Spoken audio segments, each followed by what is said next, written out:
இன்னைக்கு நாம ஒரு சின்ன பையனோட ஆசையை பத்தி தான் இந்த கதையில தெரிஞ்சுக்க போறோம். கதையோட பெயர் பேனா. இது பெட் டைம் ஸ்டோரி. நான் லக்ஷ்மி. வாங்க கதைக்குள்ள போலாம். ஒரு ஊர்ல நிலன்ற பையனும் அவனுடைய அம்மாவும் வாழ்ந்துட்டு வந்தாங்க.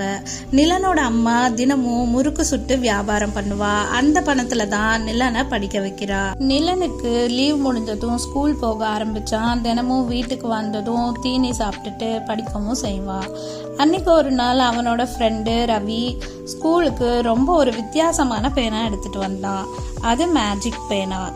அதுலயே எழுதவும் செய்யலாம். அந்த பேனாவை வச்சு எழுதுனதை அழிக்கவும் செய்யலாம்.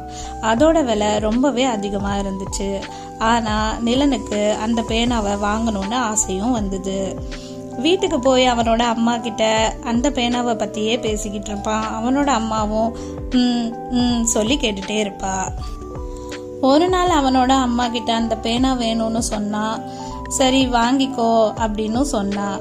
ஆனா அம்மா, அந்த மேஜிக் பேனா 2000 ரூபாய், நான் எப்படி அப்படின்னு கேட்டான். நிலன் அம்மாவும் அதை கேட்டதோ, இவ்வளவு விலையுள்ள பேனா உனக்கு எதுக்கு இப்போ? நீ பரீட்சை எழுத நல்ல பேனா இருந்தா பத்தாதா அப்படின்னு திட்டிட்டு போயிட்டா.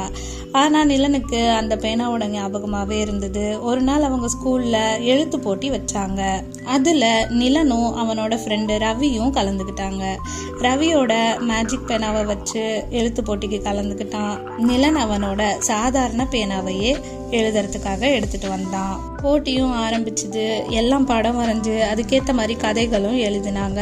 ஆனா ரவி அவனோட பேப்பர்ல வரைஞ்சான், அதை அழிச்சான், அதுக்கப்புறம் திருப்பி எழுதினான், அப்புறம் அழிச்சான். இந்த மாதிரியே பண்ணிட்டு இருந்தான். அப்புறம் ரவி மொத்தமாவே 1.5 பக்கம் தான் எழுதினான். ஏன்னா அவன் அழிச்சு எழுதினதால அவனோட பேனால இருந்த இங்க் ரிமூவர் டியூபு லிக்விடு காலி ஆயிடுச்சு. இங்கும் காலி ஆயிடுச்சு. அது ரொம்பவே சின்ன டியூபா இருந்தனால சீக்கிரமே தீர்ந்து போயிடுச்சு. ஆனா நிலனும் 3 பக்கத்துக்கு மேல எழுதினா. போட்டி முடிவும் வந்தது. நிலனுக்கு தான் முதல் பரிசும் கிடைச்சது. நிலன் ரவி கிட்ட கேட்டான், அவன் பேனா என்ன ஆச்சுன்னு. ரவியும் நடந்ததை சொன்னான்.